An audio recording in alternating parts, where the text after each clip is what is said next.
नमस्कार, बहुत बहुत स्वागत करते हैं न्यूज़ 21 में आप सबका। आपके साथ मैं हूँ रितिका पांडे और हमारी खास चर्चा में आप सबका बहुत बहुत स्वागत है। हम जानते हैं हमारे दर्शक जो है रोज इसी समय इंतजार करते हैं कि हर बार की चर्चा में नए नए लोग मिलते हैं, आपको नए नए विषयों पर जानने की जानकारियां मिलती हैं। तो इस बार आज कौन होने वाला है हमारे साथ? आज बहुत ही खास मेहमान हम कहेंगे, एक तरह से कह सकते हैं उनको फरिश्ता कहेंगे। अगर फरिश्ता मैं कह रही हूँ तो ऐसा क्यों कह रही हूँ आगे आपको बताऊंगी, क्योंकि वो फरिश्ते समान ही है। क्योंकि इस तरीके की जो कहते हैं ना लोगों के लिए सेवा वो कर रहे हैं। उनके लिए हम कुछ लाइनें कहना चाहेंगे जिसमें शायद आप अंदाजा लगा लेंगे कि खून से नहीं, रिश्तों से बनता है समाज का नाता। एक बूंद बने जब किसी की जिंदगी का सहारा, तो समझ जाइए कि इंसानियत निभाई जाती है। जी, आज हमारे साथ हैं वो शख्स जिन्होंने खून के रिश्ते से समाज को जोड़ने का काम किया है। रोटरी क्लब जयपुर ग्लोबल रक्त समिति के अध्यक्ष सौरभ गोयल आज हमारे साथ हैं। हम सबसे पहले सौरभ जी का बहुत बहुत स्वागत करना चाहेंगे। नमस्कार सौरभ जी, बहुत बहुत आपको सबसे पहले तो बहुत बहुत स्वागत है हमारे आज की खास चर्चा में। सौरभ जी हमेशा आप सबका ख्याल रखते हैं और लोगों की इतनी सेवाएं कर रहे हैं, इतनी दुआएं ले रहे हैं, बड़ी बढ़िया बात है ये तो कहते हैं ना। आपसे जानना चाहूंगी आप कैसे हैं सौरभ जी? एकदम बढ़िया मैम, आप बताएं आप कैसे हैं? बिल्कुल सर, हम बहुत अच्छे हैं और हम चाहते थे आपसे बातचीत करना, हमारे दर्शक भी चाहते थे कि आपसे कुछ जानकारियां आज की जो खास चर्चा है इसमें साझा करें। तो जैसे कि मैं जानती हूँ आपको कि जितना मैंने सुना है आपके बारे में, आप लगातार 14-15 साल, अब तो कम से कम मैं बात कर रही हूँ 14-15 सालों से आप डोनेशन कर रहे हैं, ब्लड कैंप्स चला रहे हैं। और मैं जहाँ तक जानती हूँ कि शायद आप 23 से 25 बार, अब तो ज़्यादा ही हो गया होगा, खुद ब्लड डोनेट कर चुके हैं। तो इस सफ़र की शुरुआत कैसे हुई? प्रेरणा एक होता ना, हर चीज़ की प्रेरणा होती है, कहाँ से मिली? सफर की शुरुआत हमने सबसे पहला कैंप जयपुर में जब पूरे फ्रेंड सर्कल ने मिलके गोविंद जी में किया था। अच्छा। हाँ, जब वहां पे शुरुआत करी तो लगा कि कुछ ना कुछ एक्चुअल में समाज के लिए हमें करना चाहिए। और धीरे धीरे जब हम जुड़े, लोगों के फोन हमारे पास आने लगे कि रात को कभी 1 बजे 2 बजे भी लोगों के कॉल आ रहे हैं कि बोले हमें ब्लड की जरूरत है। और जब हम उन्हें ब्लड प्रोवाइड करवाते थे उस टाइम पे, तब बड़ा अच्छा फील होता था। फिर धीरे धीरे हमने इसे अपना जुनून बना लिया और इसमें कंटिन्यू लगे रहे। आज हमारे पास बहुत बड़ी टीम है, बहुत अच्छे लोग हमारे साथ जुड़े हुए हैं, सब भाई की तरह साथ जुड़े रहते हैं, एनी टाइम लगे रहते हैं। बहुत कैसे आपने भाई की जैसे जिक्र किया, तो कहने का मतलब भाईचारा, जो एकता वाली जो बात आप कहना चाह रहे हैं वो देखने को मिल रही है। कोरोना काल में बड़ी सारी सेवाएं दी हैं सौरभ जी आपने, और आपकी टीम को भी हम कहेंगे साथ साथ। तो कोरोना जैसे मुश्किल दौर में आपने रोज ब्लड डोनेशन कैंप्स आयोजित किए थे। उस समय तो लोग खुद ही डरते थे किसी के संपर्क में आना, पर आप लोगों ने ब्लड डोनेट किया, बड़ी बात है। तो उस समय सबसे बड़ी चुनौती क्या रही थी? सबसे बड़ा टास्क हमारा था लोगों के पास प्लाज्मा पहुंचाना। उस टाइम अच्छा। प्लाज्मा का बहुत बड़ा इशू चल रहा था। 100%, तो 100%। कोई भी डोनर हॉस्पिटल जाना पसंद नहीं कर रहा था, क्योंकि कोरोना जैसी महामारी के अंदर जिस तरीके का डर लोगों को दिखा दिया गया था, उसके बाद तो शायद फैमिली मेंबर्स क्या कोई भी अपने बच्चों को या किसी को भी डोनेशन के लिए आगे नहीं भेजेगा। उस टाइम हम लोगों ने वैन अरेंज करी और जाकर door to door blood collect किया। बहुत बड़ी बात है ये, उस समय की बात है। कहते हैं ना वो वक्त चला गया पर अपनी छाप छोड़कर कहीं ना कहीं गया है। पर उस वक्त पे भी जिस तरीके से आप लोगों ने सेवा की है, काबिले तारीफ है। आपसे जानना चाहूंगी कि आज की जो युवा पीढ़ी है उनको ब्लड डोनेशन से जोड़ने के लिए आप लोग क्या विशेष पहल कर रहे हैं? क्योंकि यूथ को समझाना थोड़ा सा मुश्किल हो गया है, वो आर्टिफिशियल चीजों की तरफ थोड़ा ज्यादा भाग रहे हैं। यूथ बहुत जल्दी जुड़ रहा है इस टाइम पे मैम, पहले में और अब में बहुत फर्क आ चुका।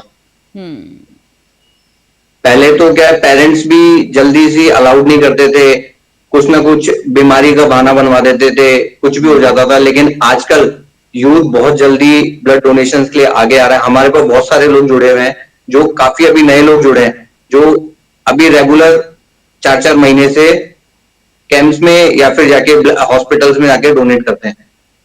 तो कहने का मतलब यूथ ज्यादा जुड़ रही है, बड़ी अच्छी एक बात आपसे जानने को मिली है। बिल्कुल बिल्कुल।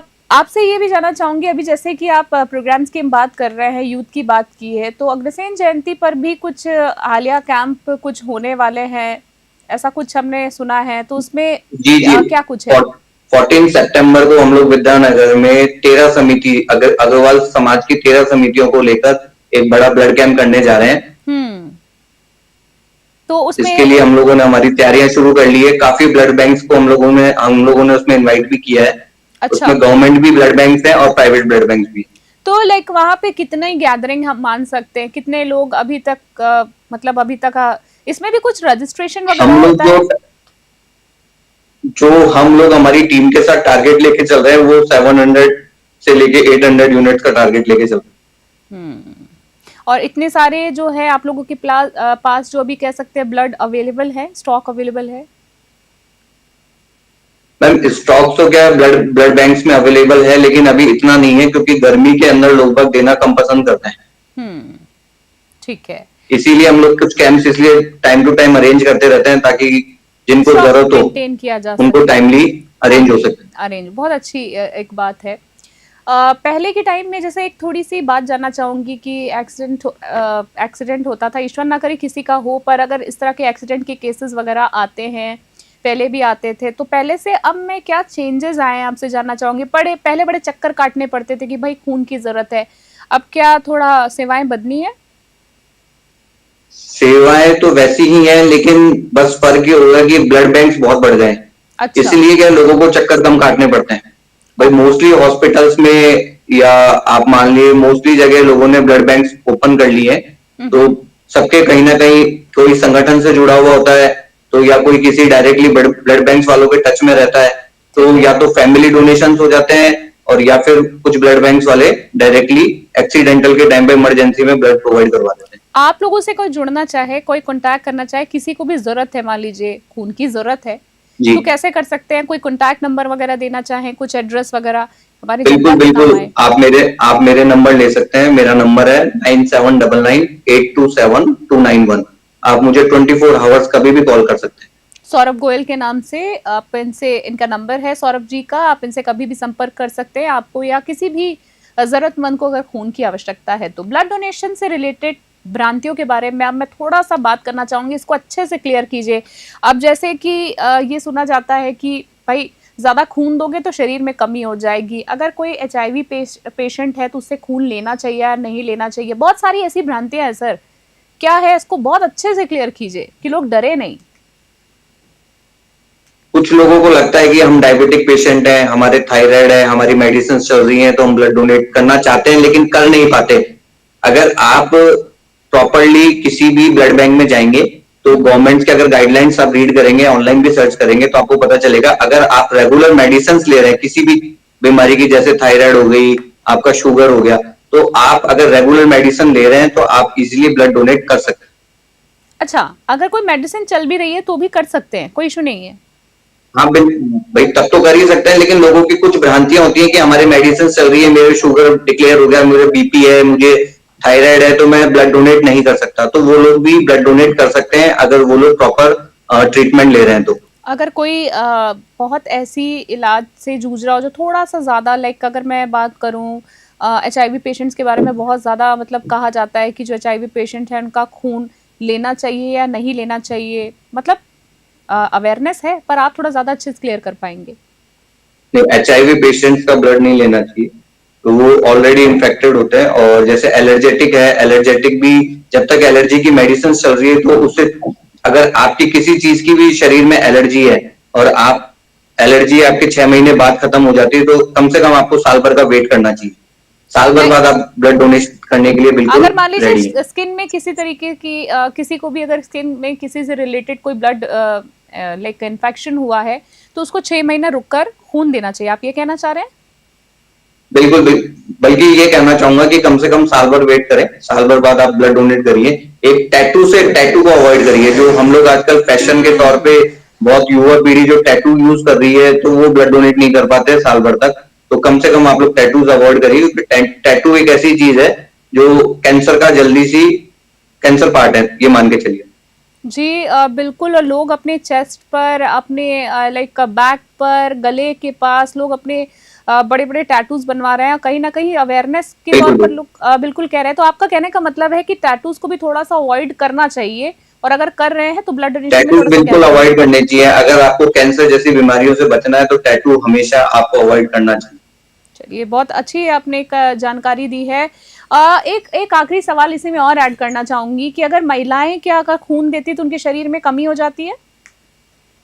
नहीं है, ऐसा कुछ भी नहीं है। अगर आपका हेमोग्लोबिन 12.5 है तो लेडीज ब्लड डोनेट कर सकती है। जैसे लेडीज का जो मासिक पीरियड आता है जी। उस टाइम पे उन्हें अवॉइड करना चाहिए और उसके 15 डेज बाद आप इजीली ब्लड डोनेट कर सकते सो यू मीन टू से कि लाइक आफ्टर पीरियड्स अगर कोई लेडीज वगैरह देना चाहती हैं, ब्लड डोनेट वगैरह करना चाहती हैं, तो वो कर सकती हैं। और हैं। ये जी, चीज हमारे सही साथ काफी महिलाएं जुड़ी हुई भी हैं जो रेगुलर ब्लड डोनेट करती रहती हैं, करती रहती हैं। अच्छा, इवन ब्लड इमरजेंसी डोनेशन। में भी जाती हैं। अच्छा, ब्लड डोनेशन कितने जी। टाइम में करना चाहिए? लाइक क्या गैप होना चाहिए? एक नॉर्मल व्यक्ति अगर उसकी इच्छा है कि भाई मुझे ब्लड डोनेट करना है, तो कितना गैप रखना चाहिए? ये इसमें आखिरी सवाल आपसे जानना चाहूंगी ब्लड डोनेशन इस पार्ट अगर में। आप नॉर्मल ब्लड डोनेट करते हैं तो आपको 4 महीने में एक बार ब्लड डोनेट कर सकते हैं। हम्म। और अगर आप एसडीपी डोनर हैं तो मतलब प्लेटलेट्स आप डोनेट कर रहे हैं तो आप 15 डेज में एक बार प्लेटलेट्स डोनेट कर सकते हैं। चलिए, बहुत बढ़िया बात है। हमारे दर्शकों के लिए सवाल था, इसीलिए मैंने इस बारे में काफी कुछ जानकारी आपसे लेनी चाहिए, क्योंकि ये बड़ा आम सवाल लगता है, पर जब लोग डोनेट करने जाते हैं तो यहीं पे रुक जाते हैं, घबरा जाते हैं कि भाई हमारे शरीर में खून कम हो बिल्कुल जाएगा। सरकारी बिल्कुल थोड़ी बिल्कुल। सी चीजों की बात करूं अगर मैं, जैसे आप लोग बहुत ही बढ़िया काम कर रहे हैं सौरभ जी, पर सरकारी सेवाओं के ऊपर जी। अगर मैं आऊं तो सरकारी अस्पतालों में खून की कमी क्या सरकार की कार्यशैली पर सवाल खड़े करती है? कमजोर है कार्यशैली? क्योंकि काम बढ़ाने के लिए सरकार क्या करे? आपको क्या लगता है कि ऐसे कैंप्स और होने चाहिए? तो सरकार ऐसा क्या करे? समाज सेवी संगठनों से तालमेल कितना सही है? क्योंकि कई बार होता है सरकारी अस्पताल में खून नहीं मिलता है।